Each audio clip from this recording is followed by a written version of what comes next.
Hi again. In a previous offering of this course, one student made a great point about persuasion and justification and the relation between those two. She did it in an argument that she presented for the entire class, and I think we can all learn by listening to her. So here it is.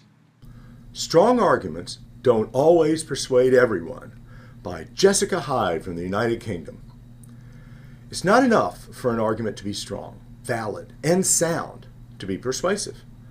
You can have an argument for which every premise is genuinely true and where every conceivable flaw in the argument is negated and still not have it be persuasive.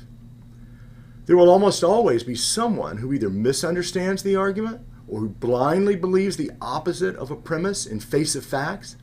Human beings aren't always logical and don't always believe scientifically proven cause and effect. Religious and cultural beliefs can be too hard to overcome. So, even the best arguments can have disbelievers. Thank you, Jessica. What a great argument. I'm convinced. Remember, to persuade someone is to convince them or change their mind into believing what you wanted them to believe and what you were trying to get them to believe. Whereas justifying is giving them a reason to believe your conclusion. And those are different because, as Jessica argues very well, sometimes people make mistakes. You give a perfectly good argument with perfectly good premises, and it's formulated as clearly as could ever be expected, and yet they don't understand it or they don't believe your premises, and so they're not persuaded. But still, you did give a good argument. So you succeeded in justifying your belief. But was it a good argument if you were trying to persuade them? Well, maybe not. If your purpose was to persuade them, then it might matter to you that you didn't persuade them. Whereas if your purpose was to justify the conclusion, to give a reason to believe it, then you did succeed in that purpose. So whether you see it as a good argument or not is going to depend a lot on what your purpose is. But as Jessica points out, sometimes you're going to want to persuade, and it's not always going to be easy to turn an argument that justifies and gives a good reason into one that persuades. That is going to depend on making sure that they do accept your premises and that they do understand your arguments. And that's yet another trick that we haven't discussed perhaps as much as we should have. And we learn another lesson from one of the student comments on Jessica's argument. Here it is. From Judith. I think Jessica has opened a very interesting discussion with her argument. Thank you, Jessica. I appreciate that. We do too. What I'm learning is the purpose of an argument is to state with clarity and some degree of certainty an opinion or point of view. A valid, strong, and sound argument in and of itself may never persuade or convert anyone to adopt a different way of thinking. So what? What a strong argument does is communicate clearly what one thinks and why they think it. So I guess the benchmark of success for many arguments is not complete persuasion, but is how clearly one is understood. If someone's intent is to blindly refute everything, that's not an intellectually honest engagement. I've found that in constructing better, more thoughtful arguments, people may not agree with me, but they're far more considerate of what I have to say.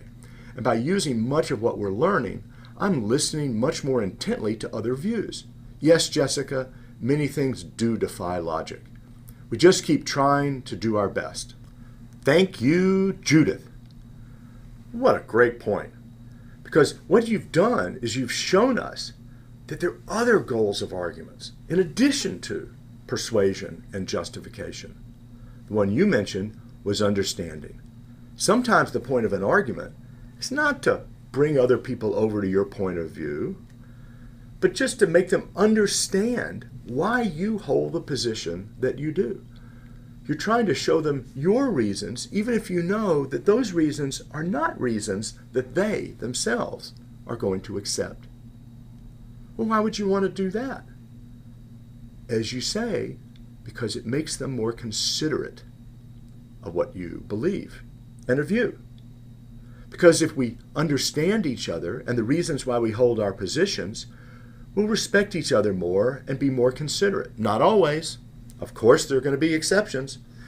But as a general trend, we're going to get along with each other much better if we understand why we disagree and what reasons we have. The example where this is not working is politics. Everybody knows that politicians just yell at each other and don't really listen to each other. They just scream out what's going to appeal to their base without thinking about what the real reasons are for the positions they're holding. I think they'd be a lot better off, and we'd be a lot better off, if they were to take Judith's lesson and say, give us the reasons so that we can understand why you're adopting that position. We'll give you our reasons so you can understand why we're adopting our position, and then we can seek a compromise by satisfying the values that we both are most concerned about.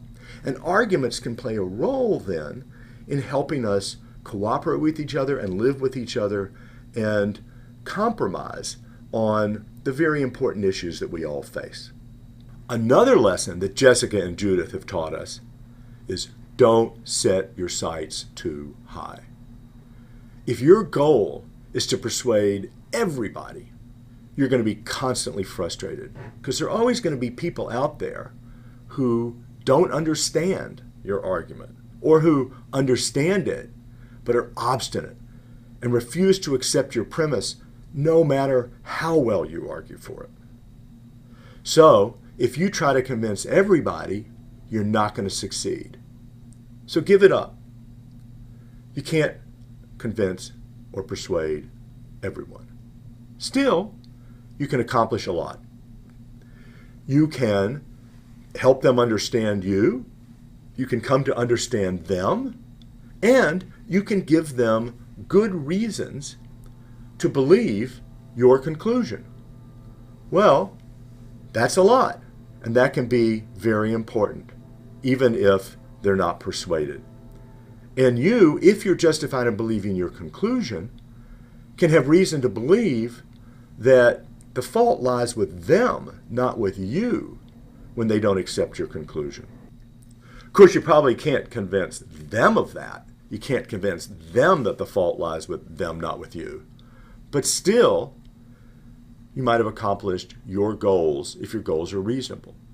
Namely, to increase understanding, to find the reasons for your belief, and to present those reasons in ways that people ought to understand and accept. That's what justification is, and that's what understanding is, and those can be extremely valuable in arguments, even if there's still some people out there who aren't persuaded.